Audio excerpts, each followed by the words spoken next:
Why write a book about genomics? Well, we all have questions about ourselves, right? Who are we? Where do we come from? And we haven't been able to look at it genetically before now. We have consumer genomics suddenly. We can all go out and get tested, get our, whole genome unfurled before our eyes, basically.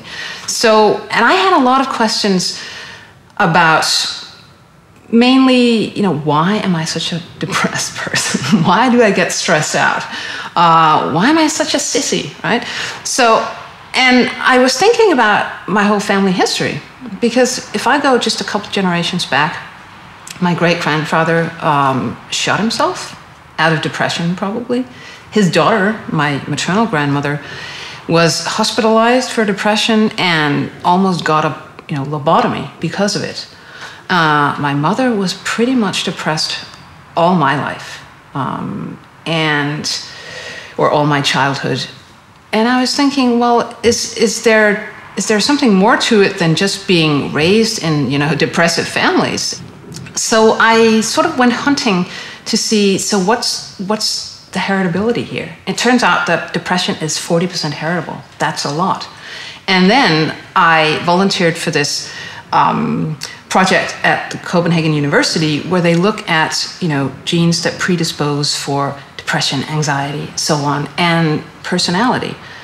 And I went into this, wanting to find out, so what kind of genetics do I have? And it turned out it wasn't pretty, right? It really wasn't pretty.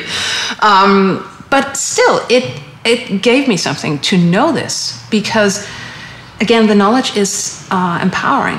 You can tell yourself, okay, there's something in my biology here that predisposes me to be really bad with stress, to be, depressive, anxious, so on. In a way, this genetic knowledge actually helps me, kick the pills, basically. Because what I'm getting much better at is knowing that there is something genetic to this. There is something in my biology that makes me, see the world in a way that makes me depressed, right?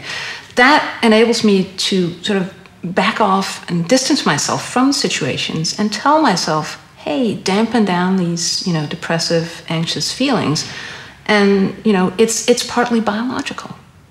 And actually, that is a pretty good strategy, because, after taking these for, some time, I've been able to kick the habit, basically.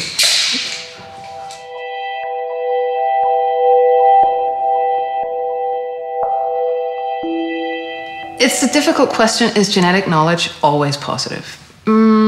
Probably not. I would say that people who are very anxious about their health probably might have a hard time knowing that they're, say, predisposed or have a high risk of Alzheimer's or lung cancer or whatever it may be. For somebody like me, for whom knowledge is power, I think genetic information is not only good, it's interesting, and it gets you really fascinated by your own biology. And it makes you look at yourself in a different way.